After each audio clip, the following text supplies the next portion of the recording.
Hi, magandang araw sa inyo. Sa video na ito, ikukwento ko sa inyo ang BGMP recruitment process mula umpisa hanggang dulo base sa mga impormasyon na nakuha ko mula sa iba't ibang media platforms at syempre sa sarili kong experience bilang aplikante.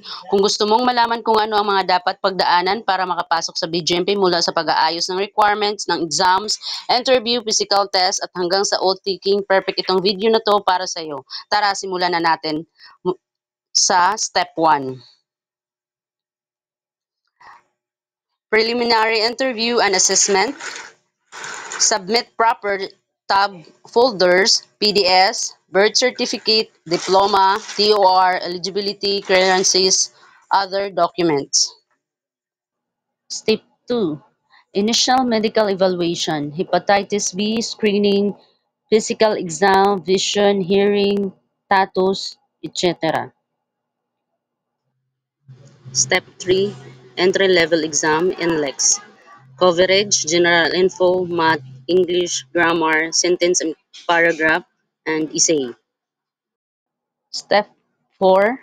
Neuropsychiatric evaluation. Bring photo, ID, pencil, eraser, pen. Neuro is valid for 6 months. Step 5. Panel interview. Rated on grooming, communication, reasoning, critical thinking, leadership. Step 6. Initial deliberation. Ranking based on exam, interview, and premium points.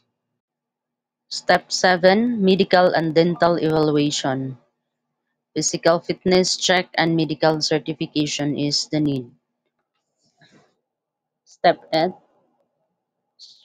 Strength and agility test or SAT. The event is push-up, jumping jack, pull-ups, sprint, and 1 kilometer run. You must meet the standards. Step 9. Final deliberation scoring. Exam, interview, premium.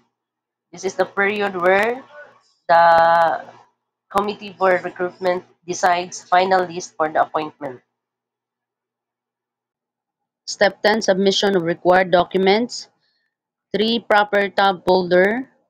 For BGMP, PDS, TOR, diploma, eligibility, clearances, medical, SALN, etc. For CSC, PDS, eligibility, receipts. GNTI, PDS, TOR, diploma, medical, etc. For the last part, step 11, the oath taking. What to bring is documentary stamp, valid ID, dress code, blue maong pants, white shirt, garrison belt, and shoes. Ito yung part na gustong-gusto mong umiyak sa tuwa, sa saya, sa lahat ng pagod at paghihirap mo sa pag-a-apply.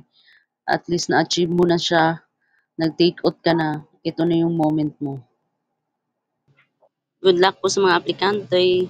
Serve with honor, join BGMP, secure lives, transform future. Disclaimer lang po, ito po ay base sa experience ko. Recruitment process varies pa rin po sa committee ng BGMP recruitment policy. Thank you. God bless.